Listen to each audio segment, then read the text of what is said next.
En esta parte la invitamos a Laura. Bueno, Laura, siempre estás presente un poco en Cartago con los informes que se hacen desde la calle. Ahora estás como secretaria adjunta. Sí, como secretaria adjunta de la seccional Capital, de Neuquén Capital. De Aten Capital. Sí. ¿Y antes habías ocupado también en Aten Capital otro...? Sí, en la conducción del año 2015-2016 estuvimos también en la conducción con Ariel, con Gerardo. Ah, ¿eso fue del...? 2015 al 2016. Ah, está bien. Y nosotros ahora un poco lo que estábamos hablando con Belén y con Cecilia era esta irrupción, ¿no? Que hay, uno lo ve como una irrupción, pero en realidad, bueno, es un sindicato donde la mayoría son mujeres, por eso uno dice, bueno, no, pero ¿cuánto hace que se está trabajando? Sindicato que ya ha pasado las 3 décadas y media de permanencia en lo que es la vida pública en Neuquén Capital, también en Argentina, porque ha marcado agenda, obviamente sabemos por qué, en la historia de los últimos 20 años del sindicalismo. Pero, ¿qué nos puedes contar de esto, de las apariciones de las comisiones de género y el trabajo, el acompañamiento, esto que ustedes han logrado, esta licencia, por ejemplo, ¿no? ¿Qué nos puedes contar de...? Sí, en realidad por ahí no nos gusta hablar de comisión, sino que en todas las secretarías, en todo el espacio, en todos los espacios de Aten esté como atravesado por el feminismo, digamos, ¿no? Que no sea como algo encajonado en una comisión, sino que sea más bien algo transversal, que atraviese todo el sindicato. Yo creo que es muy relevante que el sindicato acompañe todo este proceso, o sea, esta construcción social y esta demanda de más derechos para las mujeres, ¿no? Vos recién decías de la ley de la licencia 1633. Es una licencia que protege y resguarda a las compañeras que están sufriendo situaciones de violencia, ¿no? De violencia, nosotras decimos violencia machista. Nosotras en el sindicato, más que nada en la seccional Capital, somos compañeras nuevas, digamos como docentes, pero también en las nuevas, es medio relativo eso, ¿no? Pero en la militancia, ¿no?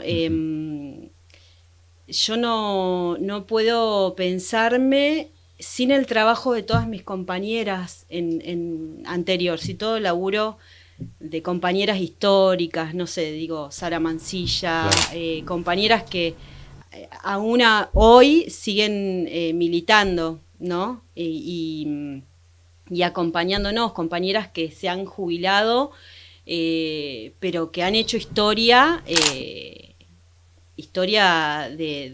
las mujeres trabajadoras, ¿no? En el sindicato, en las luchas. Y en este caso la 1633 fue una conquista y hubo una mirada de las compañeras, una mirada del vacío, ¿no? En lo que se dice la ley, del vacío que hay y que hay en el resguardo de las compañeras. La 1633 es una licencia que se impulsó desde Aten, desde las vocalías gremiales, pero que no fue fácil. Hubo un trabajo de investigación, de sistematización. Las compañeras, ¿Antes qué pasaba? Vos que tenías una licencia psicológica. ¿Qué pasaba? Las compañeras que sufrían situaciones de violencia se tomaban una licencia psicológica en donde no se evidenciaba la situación, digamos, y no se las resguardaba. Una licencia psicológica que muchas veces el tema de tener que ir a salud ocupacional, de ponerse en una situación de exposición también, de volver a decir la situación que habían pasado, no era una licencia que las resguardara. Entonces por eso se impulsó la 1633 a partir del año 2015. Fue una licencia que primero no estaba muy regulada, que faltó la firma, digamos, de un decreto del gobernador para que pudiera, digamos, ser usada efectivamente, ¿no? Claro. Que las compañeras, la licencia... Una homologación. Claro, lo que tiene la licencia es que trata de resguardar a la compañera y que también la escuela y los equipos directivos y las compañeras que están en los equipos directivos también sepan acompañarla, ¿no? Es una licencia que, digamos que solamente necesita como algunos datos para que pueda ser efectiva. Claro, pues hay una cuestión ahí de intimidad, una cuestión de resguardo, nosotras entendemos ¿Esto que... hay en otras partes o es en Neuquén? ¿Conocen otras experiencias que se cuide a la compañera? Sí, sabemos que, digamos, desde nosotros como que estamos desde las docentes, desde el sindicato, desde ATEN, estamos impulsando y promovemos, pero sí sabemos que en otros sectores también se está impulsando, ¿no? En la legislatura, en otros sindicatos las compañeras también lo están promoviendo. Laura, te agradecemos mucho la paciencia, el tiempo de venir. No quería dejarte ir sin una pequeña reflexión sobre tu historia personal.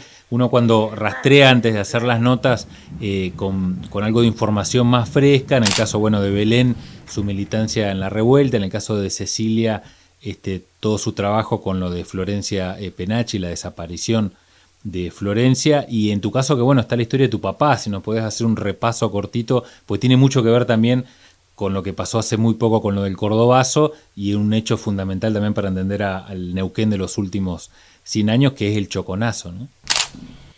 Bueno, mi padre y mi madre, ¿no? Porque uno siempre...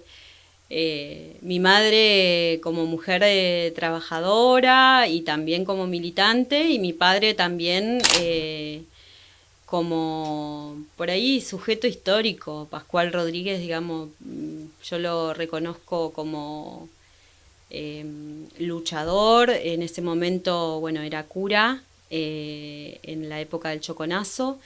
Y también me reconozco en él acompañando los movimientos por lucha de derechos, ¿no?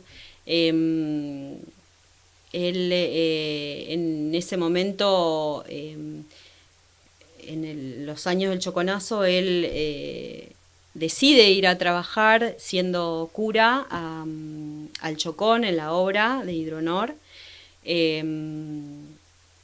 Por su ideología, por ser parte de los curas que pertenecían a la teología de la liberación, y él pensaba así, ¿no? Que los curas tenían que también trabajar, ¿no? Y me reconozco en la historia de mi madre y me reconozco en la historia también de mi papá como trabajadores, ¿no? Como trabajadores y como sujetos que luchan.